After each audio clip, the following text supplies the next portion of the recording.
ዛሬ ከኔ ከሆናችሁ ትንሽ እጃችሁን ወፈር የምታደርጉበት ምግብ አለ እንዳያመልጣችሁ። እንደምሰነበታችሁ ሼፍ አስተፈራ ነኝ። ዛሬም እንደተለመደው አንድ ምግብ ስራ ቆይተና ገ ዛሬምባችን ደግሞ ለልጆች ምሳቃ የሚሆን ቆንጆ ማለት አሳያችኋለሁ። አንድ የኔ ተካታይ ምን መሰላችሁ ትንሽ ካርብ ያለው ምግብ ታበዛለህ የሚል ጥያቄ ጠይቆኝ ነበር። ግን አብዛኛው ኢትዮጵያን አብዛኛው በጣም ካርብ ተመጋቢዎች ነንና እንወዳለን። ግን አትሊስት እንኳን የምንመገበው ካርብ ግን ጤናማ እንዲሆን ግብአቶቹን የላይ ያሳያቸዋለሁ እንጂ ፓስታ፣ መኮረኒ፣ ዳቦ ማለት በጣም ኢትዮጵያ ስለምትመገቡ ግን ከተበላ ቀር እንኳን ተጨማሪ ግብአቶች በመጨመር የምግብ ዝውውርን ለማሳመር ነው ማድረገውና ለዚህ ነው ትንሽ ካና እንደ ካርብ ማበዛው። በተጨማሪ ደግሞ ከኢኮኖሚ አኳያ ከገንዘብ አኳያ ደግሞ ትንሽ እነሱ ቃል ስለሚሉ ሰውን በቀላሉ እንዲሰራው ለማድረግ ያክል ነው። ስለዚህ ያ ነው እንግዲህ ከሰማኝ የኔ ተከታታይ በጣም አመሰግናለሁ። እንደዚህ አይነት አስተያየቶች ሲኖራችሁ በጣም ደስ ይለኛል። እባካችሁ ንገሩኝ። ምን አማራችሁ? ምን እንስራላችሁ? ንገሩኝ። ሁሌ በዚህ ግብአት ላይ ቀል ባለ ነገር በመጠቀም ምግብ አዘጋጅላችኋለሁ። ዛሬ ማዘጋጅላችሁ ለሌላችሁ ምሳቃ የሚሆን የምግብ አሰራር በተለይ ደግሞ ወደ ማታ ላይ ወደ ቤት በሚሉበት ቀን ትንሽ ኤነርጂ መስጣችሁ የሚችል የምግብ አሰራር አሳያችኋለሁ። ግብአቶችን ላስተዋውቃችሁና ቀጥታ ወደ አሰራሩ እንሄዳለን ማለት ነው። እሺ እንግዲህ የግብአቶቻችን መጀመሪያ ሽንኩርት እናዘጋጃለን። ሽንኩርት አስፈላጊያችን ስራ ተጨማሪ ደግሞ እንደዚህ ሰለሪ ግንድ ያስፈልጋቸዋል። ሰለሪ ግንድ ከዚህ ሞፈር ያለም አለ። ይሄም ቆንጆ ነው። ይሄ በጣም ስትሮንግ የሆነ ቃና ስላለው ይሄኛው ተመራጭ ነው የሚሆነው። ነጭ ሽንኩርት እንደዚሁ ለዚህ ስራ ያስፈልጋቸዋል። ነጭ ሽንኩርትም እንደዚሁ እንጠቀማለን። ሌላ ግብአታችን የተፈጨ የበሬ ስጋ ነው። ይሄን በዶሮ መተካት ትችላላችሁ። በበሬ ስጋ አለን። የበሰለ የባቄላ አለን። እኔ ቆቆር ጠቅሜ እናንተ ግን ቤታችሁ ዘዝፎ ካደረ በኋላ ጠዋት ቀቀላችሁ መጠቀም ይችላላችሁ። ወይም እንደዚህ ከቸኮላችሁ የታሸገውን የቆቆር መጠቀም ይቻላል። ሌላ ግብአታችን የዘይት ቅቤ ነው። ይሄንም በዘይት መተካት ይቻላል። ጣዕሙ ግን በጣም ልዩ ናቸው በቅቤ በሚሆንበት ሰዓት። ሌላ ግብአታችን ካሮት ነው። ካሮት ያስፈልገናል። እንዲሁ ደግሞ እንደዚህ አነስ ያሉ የመኮረኒ ታይፖች ያስፈልጋቸዋል። በተለይ እንደዚህ አነስ በሚሉበት ሰዓት ሲመገቡ ማንኪያ ቶሎ ለመገጥ ስለሚቀላቸው ይሄ በጣም ተመራጭ ነው። መጨረሻ ላይ ትንሽ ቺዝ እናደርግበትና እንግዲህ አብረን እንመገበዋለን። ወደ ትምህርት በሚሄድ ከሆነ ቺዙን ማውጣት ትችላላችሁ። ቤት የሚመገቡ ከሆነ ከላይ እንደ መጨረሻ ላይ ትኩሱን ቺዝ አድርጋችሁ ብታቀርቡላቸው በጣም ጥሩ። በተለይ ደግሞ ትንሽ ሰውነቱ ቀነስ ስላለባችሁ ጻልጅ ይሄ ጥሩ መፍትሄ ነው። ወፈር ያደርግላቸዋል፣ ጠንካራ ያደርግ። ስለዚህ አሁን ወደ አስራውን ገባለም። በቅድሚያ እንግዲህ ከሽንኩርት መክተፉን እንጀምራለን። ሽንኩርት ለማድቀቅ በጣም ሳይደቅ ሽንኩርቱን እንደማድረገው ተመልኩ ታደርጋላችሁ። እንደዚህ አድርገን ካረግን በኋላ አንድ እንደዚህ ጨንጥቀን እንደዚህ ይሄ በቂ ነው። በቃ ሊያገኝ ይሄ እንደዚህ በቂ ነው።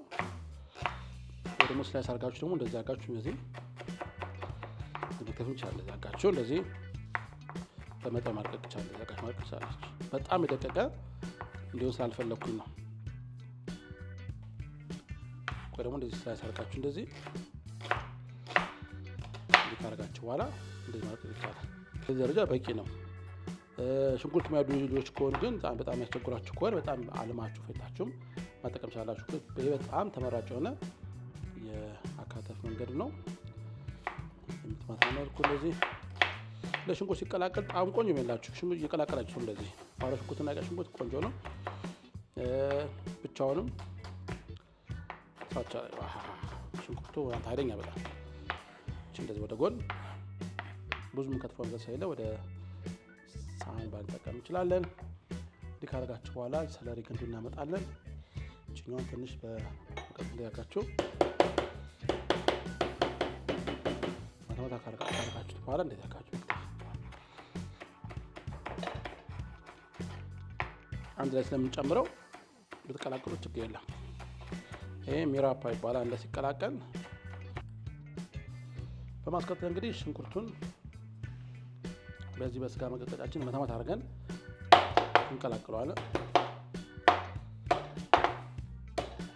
በዚህኛው በሻካራ በኩል ነው፣ በጥርስ በኩል እንደላጋችሁ መታ ታርጉት የትም አይደርሳችሁ። ከዛ መታ ታርጉት ይወርድላችኋል። እንዲያደርገን ቺን አንድ ላይ እንከትና እንቀላቅለዋለን። የሚቀረን ካሮት ነው። ካሮቱን ፈቀፍቀዋለን። እሺ በማስከተል ደግሞ ካሮት ተፈቀፍቃለን። ያካቹ ካሮቱን መክተፍም ይቻላል። የበለጠ ደግሞ እንደዚህ ታደርጉት በቀላሉ ይበስላችኋል። ማለት እንግዲህ መጦሻ እንደኩስና ግብአቶቻችንን ጨምረን መስራት ጀምራለን። ታጣጥሩ ጠብቁ። እሺ ተመልሰናል። ሻይን እንለኩሳለን። ከዛ በኋላ እንደዚህ በቅድሚያ ዘይት ትንሽ ታረጋላችሁ። እንደዚህ ዘይት ካረግን በኋላ የገበታ ቅቤ 50 ግራም ያክል የገበታ ቅቤ እንጨምራለን። ይሄን ያክል የገበታ ቅቤ እንጨምራለን። በኋላ ማማሲያ እንጠቀምና ቅቤው እንደዚህ እንዲቀጥ እናደርገዋለን ማለት ነው። በዛ አጋጣሚ ለቻናላችን አዲስ ከሆናችሁ እያስፈራራችሁ ሰብስክራይብ ዝም ብላችሁ ማየት ብቻ ሰብስክራይብ በማድረግ ቪዲዮውን ክፋም ጫን አድርጓል። ወደ አዲስ ምግብ ሰራ ቶሎ ይደርሳችኋል። በተጨማሪ ደግሞ ሼር ሁሉ ሱ ባለማይውል በጣም ቀላል ምግቦች ናቸው። ብዙ ሙያ የቸገሩ ስላለ እንዲደረስ ሼር አድርጉት፣ ላይክ አድርጉት። በጣም ከኛ ከሆናችሁ ደግሞ ሁሉ አዲስ ምግብ እና ባለሙያ እናደርጋቸዋለን። በተለይ ብዙ ሰዎች ስንገናኝ ትነግሩኛላችሁ፣ ብዙ ሙያ እንዳገኛችሁ ነገራችሁ። በጣም አመሰግናለሁ። ቤተሰብ ከሆናችሁ ደግሞ ሁሌ አትቸገሩም። በቃ የኛ ቻናል አይታችሁ ድግስ መደገስ ያላችሁ፣ የኛ ቻናል አይታችሁ ምሳቃ ማቋጣ፣ የኛ ቻናል አይታችሁ ጥሩ ማወራ ባወራ መሆን ይችላላችሁ። እሺ አሁን እንደዚህ ዘይቱ ቅቤው ቀለጥ ሲል አራቱም ግብአቶች ነጭ ሽንኩርት፣ ቀይ ሽንኩርት፣ ሰለሪና ካሮት ሚራፋ ይባላል አንድ ላይ እንደዚህ ይገባል። አንድ ላይ ይገባል። እንደዚህ በጣም ቀላል ሲሆን እንደላጤ ስታይል ነው። በጣም ቀለም ሰራ ምግብ ሰራ ቅልቅል ነገር ብዙ ጊዜ አትፈጅም። በተለይ እንደላጤዎች በጣም ቀላል ማዋት መክተፋትን ገዝ እንደ ቪዲዮ ያደርጋችኋል እንጂ ለሱ ደግሞ ጥሩ መፍትሄዎች እቃዎች መንገድ ላይ ሱፐርማርኬት ገብታችሁ ግዙ። ያንዳንዱ መከታተፊያዎች አለ። በዛ ከትፋቸው አንድ ከቀላቀላችሁ እንደዚህ በቃ መስራት ይቻላል። አሁን የምታዩት እዚህ ጋር ሚራፓዎቹ ይበሳሉ ነው። እዚህ ጋር ታዩታላችሁ። ቀይ ሽንኩርት፣ ባሮ ሽንኩርት፣ ሰለሪና ነጭ ሽንኩርት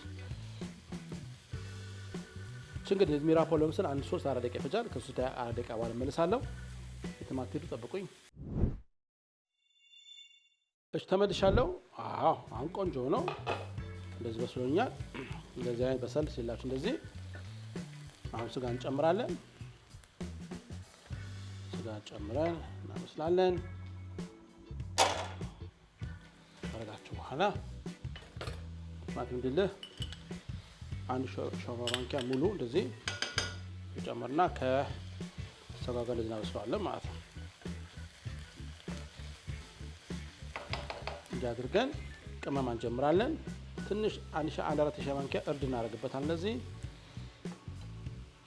1/4 ሻይ ማንኪያ ቁንዶ በርበሬ እንደዚህ እናደርጋለን። ግማሽ ሻይ ማንኪያ ቀረፋ እናደርግበታለን። እንደዚህ 1/4 ሻይ ማንኪያ ከሙን፣ ደግሞ 1/4 ሻይ ማንኪያ ሮዝመሪ ፓውደር ካረጋችሁ በኋላ 1 ማንኪያ ጨው። ዋው በጣም ደስ የሚል ታታላችሁ። በጣም ያምራል። ቃና እንዲዋሃድላችሁ ዋጠባቡበት፣ ትንሽ ዋጠባቡበት። እንደዚህ ቃና በደንብ ይወራረስላችኋል። ስጋውም የበሰሉ ፈጥናል። ወደ ስጋው ወርዶ ይበስሏል። እንዲህ ካረግን በኋላ ትንሽ ውሃ እንደዚች እናደርጋለን። ባቄላና ቺዙ መጨረሻ ነው ሲወጣ ነው የሚገባው። አሁን ትንሽ ጨው ምናምን እንቀምሳለን።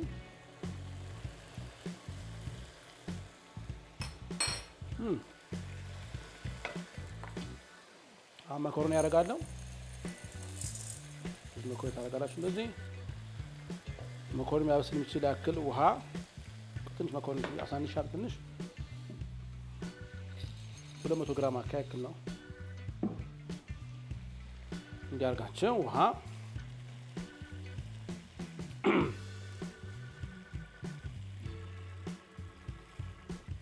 ውሃን ከልሳል። እንደዚህ አድርገን በስለስ ባለ ሰዓት 10-12 ደቂቃ አካባቢ ይፈጃል ለመብሰል።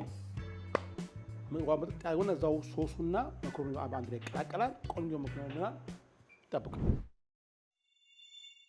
እሺ ተመልሰናል። ታዩታላችሁ። እንደዚህ አድርጎ ምጥጥ አድርጎታል።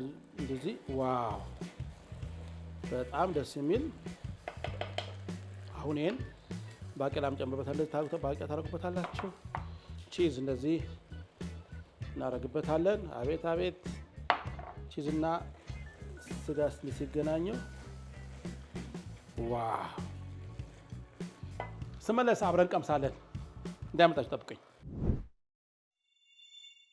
እሺ እንግዲህ እንደምትመለከቱት ጋር በስሎ ቆንጆ ሆኖ ደርሶናል። አሁን እኛው እንደዚህ ጠጋ አድርገን ወደ ማቅረቢያ ሳህናችን እንገለብጠዋለን። ዋው! አዲስ ጣዕም ታገኛላችሁ። የባቄላውን ጣዕም እዚህ ጋር ሲጋበት ልዩ ነው የሚያደርግላችሁ። አተር መጨመር አላችሁ በነገራችን ላይ እዚህ ጋር ጣፎች ያለው ጣፍ እንዲህ ካረግን በኋላ ትንሽ የራዴት ከላይ እንነፍስበታል። እንደዚህ ዋው!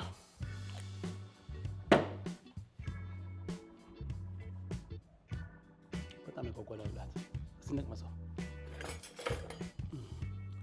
ከባቄላው ስጋውን ከመኮረኒ ከአትክልቱ ተቀላቀላላችሁ። እንደዚህ ያውቃችሁ ቺዙም ውስጥ አለ፣ ግን ያቃጥላል። በነገራችን ላይ እሳተ ገሞራ ጥንቃቄ አድርጎ በጣም እሳት ስለሚይዝ ቺዙ ስለሚያፍሩ እንዳያቃጥል ጥንቃቄ አድርጎ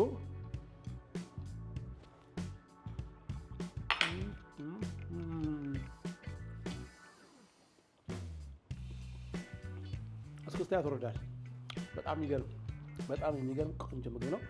እንደነገርኳችሁ ትንሽ ወፈር ለማለት ነው። ጠርቀም አለ ልጅ ካላችሁ ይሄን ግን መግቡት። በጣም ቆንጆ ደስ ያላችሁ መገቡታል። በጭማይ ደግሞ የምግብ ይዘቱ በጣም ከፍተኛ ስለሆነ የተሟላ ቫይታሚን አለው፣ ካርቦሃይድሬት አለው፣ ፕሮቲን አለው፣ ፋት አለው። በጣም የተሟላ አይረን አለው። ቆንጆ ምግብ ግብዓት ነው። ይሄን ብታበሏቸው ልጆቻችሁ ደስተኛ ይሆናሉ፣ እናንተም ተረኩበታላችሁ። ጉርሻ ከሼፍ ዮናስ ጋር ለዛሬ ኤሜስን በሌላ ፕሮግራም በሌላ ምግብ አገኛችኋለሁ። በጣም ወዳችኋለሁ። ቻው